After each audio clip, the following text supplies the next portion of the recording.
আসসালামু আলাইকুম রহমতুল্লাহি ওয়া বারাকাতুহু। সম্মানিত মুহতারাম হাজরিন, আজকে আমরা আলোচনা করব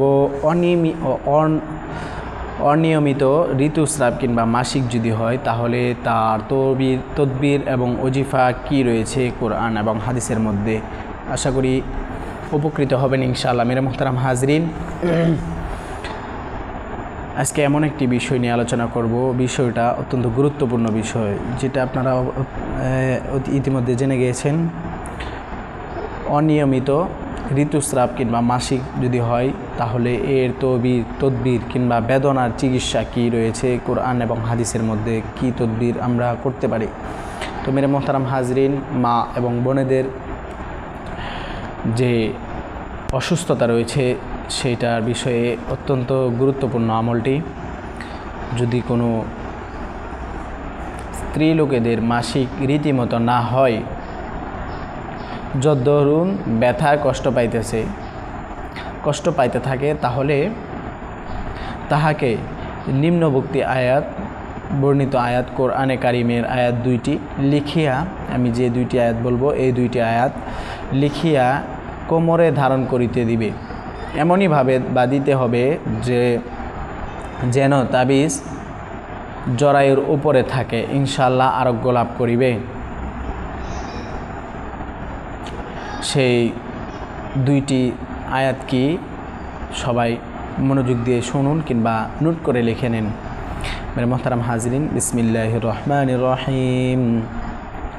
وجعلنا فيها جنات من نخيل وأعناب وفجرنا فيها من العيون ليأكلوا من ثمره وما عملته أيديهم أفلا يشكرون أولم ير الذين كفروا أن السماوات والأرض كانتا رتقا ففتقناهما وجعلنا من الماء كل شيء حي أفلا يؤمنون।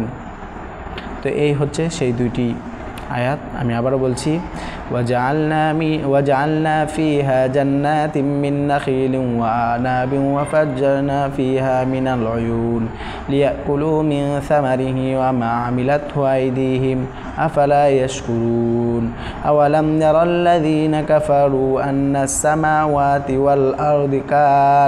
والأرض كانتا رتقا ففتقناهما وجعلنا من الماء كل شيء حي أفلا يؤمنون। এই হচ্ছে সেই গুরুত্বপূর্ণ দুইটি আয়াত। তো এই দুইটি আয়াত সুন্দর করে আমরা যে নিয়মে বলেছি সেই নিয়মে বেঁধে দেওয়ার চেষ্টা করবেন ইনশাআল্লাহ। যদি না পারেন এই আয়াতগুলো লিখতে, আপনাদের পার্শ্ববর্তী কোনো ইমাম সাহেব কিংবা কোনো হুজুরের কাছে নিয়ে যেয়ে এই আয়াতগুলা লিখিয়ে নেবেন ইনশাআল্লাহ। আল্লাহ রাব্বুল আলামিন এ থেকে আপনাদেরকে শিফা দান করুক এবং কি সমস্ত সমস্যা দূর করে দেখ, আপনাদের রিজিকের মধ্যে ভরপুর বরকত দান করে সমস্ত সমস্যা আসান করে দেখ। তো আপনাদের মনের আশা পূরণ করে দেখ। ভালো থাকবেন, সুস্থ থাকবেন। আসসালামু আলাইকুম রহমতুল্লাহি ওয়া বারাকাতুহু। আমাদের ছোট্ট এই চ্যানেলটি সাবস্ক্রাইব করে পাশেই থাকবেন। আসসালামু আলাইকুম।